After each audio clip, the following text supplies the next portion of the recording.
Ciao a tutti cari amici, benvenuti ai nuovi e bentornati agli iscritti. Io sono Ilaria e su questo canale parlerò di tarocchi, chakra, spiritualità e quant'altro possa essere d'aiuto ad ognuno di noi per il proprio percorso di crescita personale e spirituale.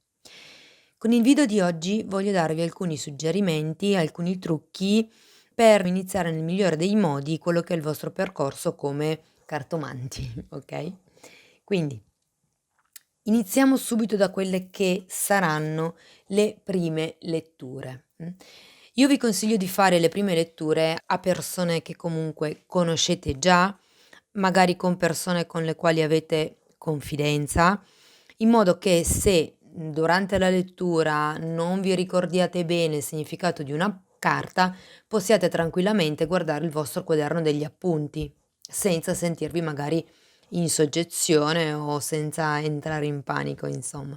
Quindi magari potete chiedere proprio ai vostri amici, insomma, ai vostri familiari, anche per prendere dimestichezza, insomma, con quello che è la lettura. Per quello che riguarda le autoletture, io consiglierei di aspettare un attimino. Per quanto io sia convinta che le autoletture sono quelle che miglior rispondono alle nostre domande, proprio perché noi siamo all'interno della situazione, quindi ogni singola carta la possiamo adattare molto bene, no, a quello che è la situazione di ognuno. Il punto è che agli inizi si tende a focalizzarsi su pochi significati. Va a finire che fate delle autoletture, diciamo probabili al 50% perché vi ricordate il 50% dei significati e quindi potrebbe anche non essere l'interpretazione giusta per voi in questo momento di vita. Quindi il consiglio è di farne un po' con persone vicino a voi prima di iniziare a fare le letture proprio per voi stessi. La lettura giornaliera va benissimo perché è un consiglio. Potete anche provare a fare le letture del passato, del presente e del futuro per una situazione, per una relazione, va benissimo, però tenete sempre presente che il vostro giudizio all'inizio, il vostro metodo interpretativo non è oggettivo. Quindi potreste darvi delle traduzioni, dei significati, potreste leggere l'energia in un modo troppo filtrato dalle vostre proiezioni. Spero di essermi spiegata. Bene. Dunque, quando inizierete a dare queste consulenze, che sia a casa vostra o che sia a casa degli altri, vi consiglio di preparare un minimo, l'ambiente. Quindi, se siete a casa vostra meglio ancora, potete creare anche addirittura proprio una zona magari della casa con un tavolo dedicato, dove magari lasciate dei cristalli, per pulire l'ambiente come questi per esempio. Potrebbero sembrare consigli scontati, però io magari così li dico lo stesso, magari qualcuno non ci pensa. Allora, sarebbe carino dare una rinfrescata, nel senso di aprire le finestre e cambiare aria, prima di far entrare una nuova energia dentro casa vostra, nel senso, tenete presente che agli inizi sarà proprio leggere le carte. Dopo un po' cominceranno ad arrivarvi anche altri tipi di sensazioni, quindi non è più il vedo la figura e so il significato, ma è vedo la figura e mi dà una vibrazione. Questo arriverà poi col tempo, però diciamo che per ospitare la persona in un ambiente discretamente pulito, può essere un ottimo consiglio quello di cambiare l'aria, fondamentalmente aprendo le finestre. Potete anche accendere un incenso, normalmente o un incenso o la salvia bianca o il palo santo, quello che più preferite. Serve, questo fumo, anche questo proprio a pulire a livello energetico l'ambiente. Soprattutto se dovete andare a casa di qualcun altro e magari non è carino dirgli: "Senti, apri le finestre un attimo prima che io arrivi." Allora magari quando arrivate chiedete: "Ti spiace se accendo un incenso?" Poi se proprio la persona, come vi posso dire, perché c'è qualcuno che non tollera l'odore di incenso, quindi magari togliete l'incenso e accendete una candela bianca, va bene lo stesso, okay? Quindi si tratta fondamentalmente di preparare l'ambiente. Potete, ripeto, dedicare un angolo della casa, un tavolo proprio a quello, oppure nel caso andiate a casa di qualcun altro, a me piace avere una tovaglietta come questa, un telo semplicemente mio, con la mia energia, dove poi avvolgo i tarocchi, che stendo e lì sopra faccio la lettura, Mi piace l'idea che sia mio, è come se così nessun altro potesse contaminare lo spazio di lettura. Quindi abbiamo detto: cambiare l'aria, un incenso eventualmente, un telo come questo, poi personalmente io avvolgo i tarocchi dentro questo telo e poi potrebbe anche essere utile per qualcuno, quando si è agli inizi poi, però magari piace, scegliere degli abiti appositi. Ossia, quando si fanno delle letture mettersi sempre quel foulard, piuttosto che quella maglia, piuttosto che quel cappello, mh?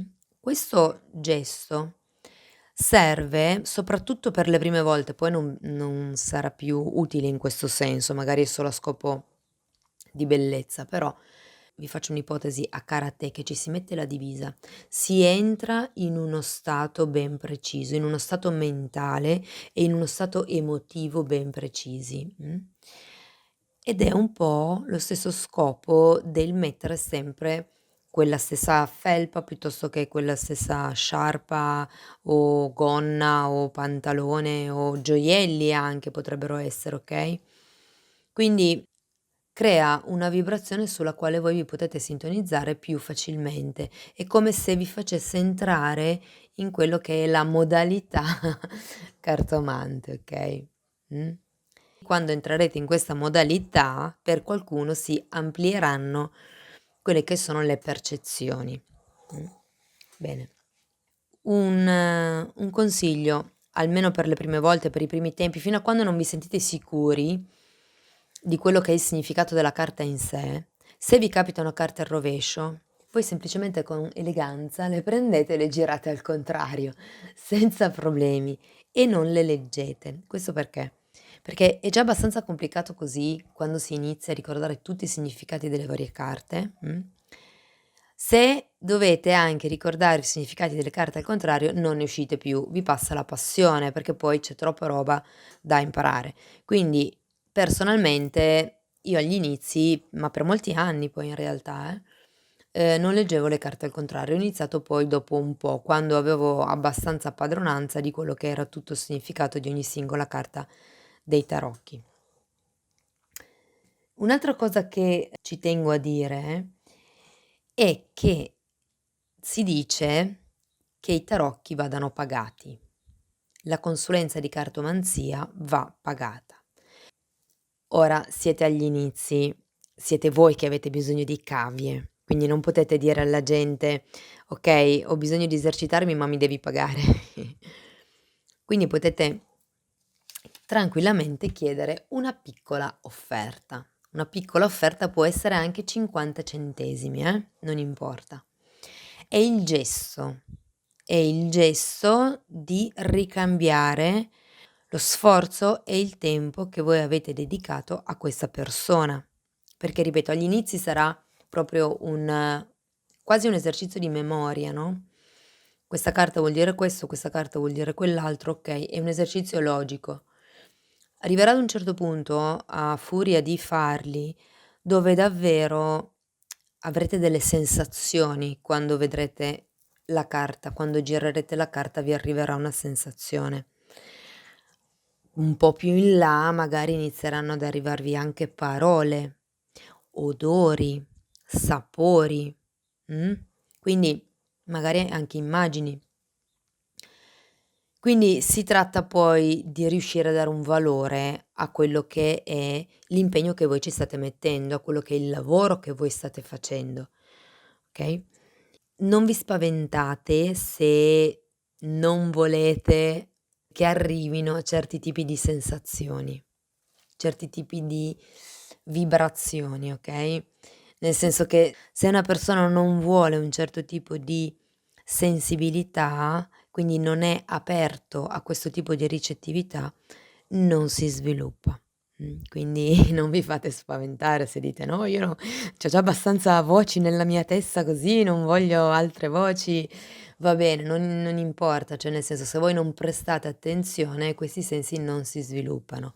Diversamente, se voi volete sviluppare, ascoltate, prestate ascolto a tutte le sensazioni che sentite nel momento in cui fate una lettura.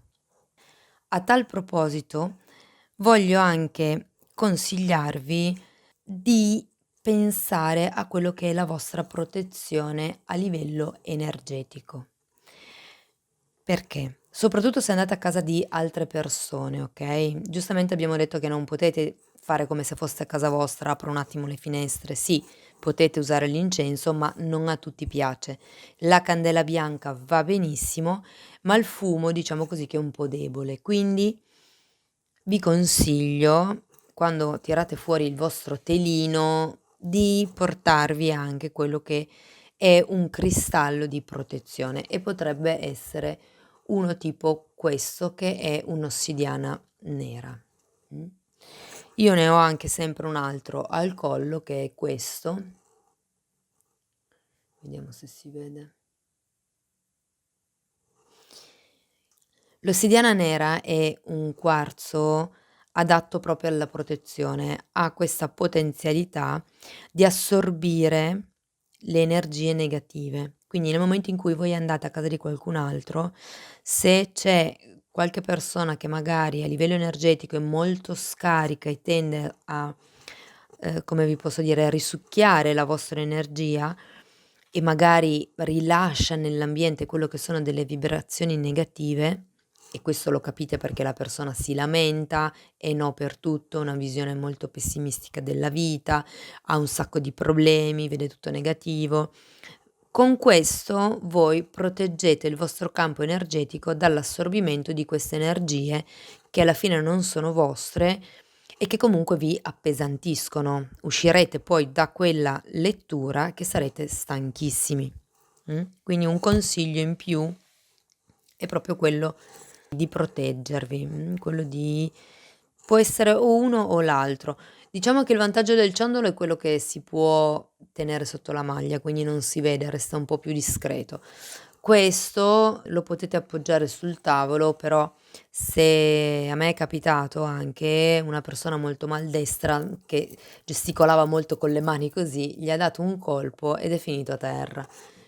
Quindi lì sta a voi scegliere, fare la vostra scelta insomma. Cari amici, spero di avervi detto tutto. Se ci sono dubbi, domande, scrivetemi pure nei commenti qui sotto. Io vi ringrazio del tempo che avete trascorso qui con me, vi mando un abbraccio e ci vediamo nei prossimi video. Ciao ciao.